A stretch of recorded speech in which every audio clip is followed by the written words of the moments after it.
Well, we have two very similar teams facing off in this one, both very heavy in rushing and physical defenses. Yeah, they're one of the most physical teams on the West Coast and one of the most physical teams in the entire country in Notre Dame and Stanford. One of the older rivalries in all of college football. I'm glad they've been able to keep it up. Notre Dame looks to just continue what they've been doing. They got completely blown out by Miami, but other than that game, they've looked pretty solid this year.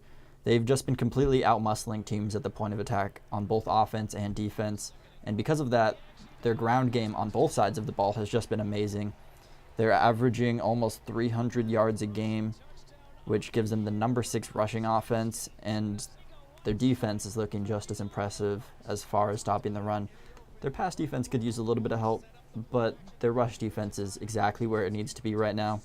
And their big down defense has been key for them all season. They limit teams to only a 34% success rate on third down. That's huge, especially when you talk about turning the ball back over to your offense. Their offense isn't the most explosive. It's definitely not the fastest. But when you get all the extra possessions from forcing 3 and outs over and over and over again, it demoralizes the other team's offense and defense, and it just gives the ball to your offense and gives your defense a little extra break. Well, luckily, the Stanford front seven is also very physical. They limit opponents to 172 rushing yards. Probably not as strong as Notre Dame. I think Notre Dame outweighs them a little bit, and they're going to be able to get past that offensive line a little more than Stanford is. One thing Stanford does really well, just like Notre Dame, is rushing.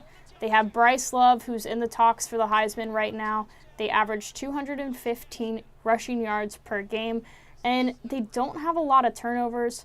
Keller Christ has only had 4 interceptions on the season, but he's also only had 8 touchdown passes, so they really don't utilize the pass option if they can avoid it. Why use the pass option when you have one of the best running backs in the country? And this is another huge primetime game for him to really make a movement for that Heisman Trophy, maybe even take over Baker Mayfield for the top spot right here at the end of the season. Stanford's time of possession, though, has really struggled. They've had a lot of pretty big explosive plays, which Stanford isn't used to on offense, and that's caused them to have the 64th ranked time of possession in college football this year, and that's really cursed them in the fourth quarter because they're not able to, they're able to slow down on offense, but when they slow down too much, they tend to stall out and get a lot of 3 and outs. And because of how physical their defense is, that takes a huge toll on your energy and just on your body as a whole. And in that fourth quarter, you can see a lot more guys going down because of cramps and just minor injuries and taking a play or 2 off. And that's cost them in a few games this year. That's why they have the 3 losses that they have. It's really when the score starts getting higher and they need to start speeding up the offense. Sometimes that is just a struggle for them. And then in really close games, especially like a big grind-out game in the fourth quarter, they've struggled a little bit in those games too this year, and a lot of that's because they can only run the ball. They don't even have a 1,000-yard passer on the season. They have 2 who are right about 900 yards. The 2 quarterbacks that they've had, the inconsistency in the passing game as a whole, it's just tough. And they've just been inconsistent kind of as a team in general. They lost to USC and San Diego State really early on. San Diego State's definitely a team they should have beat, but then they ripped off 5 straight wins, 5 straight easy wins, and then they fell again to Washington State later in the year. And, Washington State had 37 minutes of possession and really just killed Stanford at the end of that game. But Miami killed Notre Dame 2 weeks ago. 41-8. That's a game Notre Dame wishes they could just kind of throw away and forget about. But they have a chance to redeem themselves now. They only have 2 losses on the season. The other was to Georgia, and it was by 1 point. They put up a good game against a top team in the country. They're one of the top teams in the country. But the Miami game, it's really weird when you look at it on paper because the defense only gave up 374 yards despite the 41 points Miami was able to put up. They had 4 turnovers in that game alone. But when you look at their other games, they gave up almost 600 yards to Wake Forest, and they still handedly beat them. So it's kind of interesting to see, yes, they had a good defensive performance, but their offense just was not doing the job. Stanford doesn't have too great of a defense, so they should be able to take advantage of that. So the secondary is where Notre Dame struggles the most, but with Bryce Love being their main target this week, they shouldn't have to worry about that, and they can go back to their strong suit of breaking through that offensive line Stanford has and getting tackles for loss, sacks. big part of that Notre Dame, especially their run defense specifically, is Tavon Cooney. He's leading one of the most physical defenses in the entire country with 83 tackles, 9.5 of which are for a loss. And he also adds 3 sacks to that. He's a 6'1", 240-pound linebacker who's just a force on defense, who's added both a fumble, there's forced fumbles and fumble recoveries. He's one of the most dominant linebackers in the country.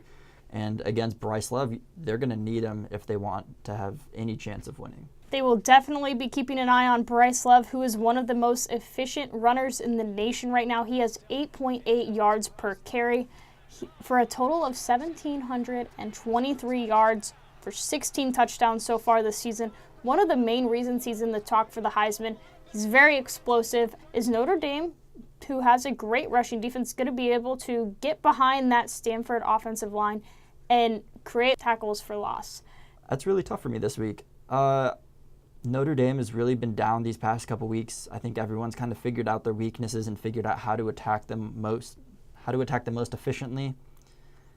I don't think Stanford has quite enough firepower to really win a big game like this. I think I'd like to say that Stanford's going to win, but I just think that Notre Dame is too much. They're just the overall better team this year.